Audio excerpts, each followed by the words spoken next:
Memories of George's River by Frank Maguire. Loftus, 2232. Narrated by David Tredinnick. When I was a boy, I lived on the banks of a tributary of the George's River at Oyster Bay. Our reach started as a freshwater stream in the hills, ran over a rock shelf, a waterfall, and down the valley where it flowed into the saltwater reach. Here the mangroves took over. This then turned into a shallow bay shaped like a snail. At low tide, the water retreated out around the headland. Fish bred in the mangroves when the tide came in, but we mostly fished off the oyster leases. The next bay around was Oyster Bay, and further along, the water joined the main river. It flowed in one direction to Botany Bay, and the other direction past Caravan Head and under the Como Bridge, a railway bridge built in the 1890s. As my friend Jim and I looked over the river from Caravan Head, he told me this was the best fishing day of the year because it had the lowest tide when weed beds were exposed and fish waited off the weed edge for the incoming tide. We went out in our dinghy, a 2-metre plywood, and bogged for nippers on the exposed beds, baited our lines and threw them out. For the best day of the year, it was the worst day I'd ever had. Not even a nibble, not a flathead, not even a brim. The only thing that broke the boredom was watching a school of whitebait leap out of the water.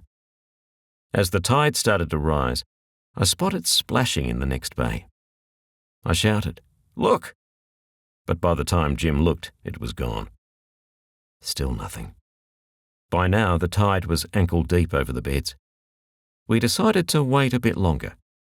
The water had reached knee-deep, when towards the shore we saw 2 huge fins carving through the water. Panic. Jim yelled, "They'll knock the boat over!"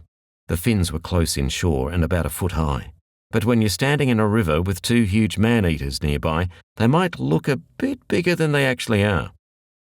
I remained calm. "We've got a weed bed and shallow water between us. All we have to do is get in the boat and wait until they've gone." That's what we did. When they were safely upriver, we put the oars into the rowlocks and rowed like hell for home. I learnt a few things from this experience. Firstly, they were chasing little fish close in. They weren't mid-river as you'd expect. They were in a channel. If we'd fallen in from the shoreline, we'd have been right in their path. I learnt that bull sharks are aggressive and commonly go upriver in pairs. Unfortunately, in the past, many streams feeding the tributaries had their headwaters cut off by housing.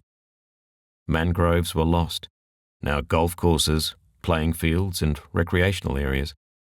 The disappearance of these natural fish nurseries must have had a deleterious effect on their breeding. The river is not what it used to be. The end.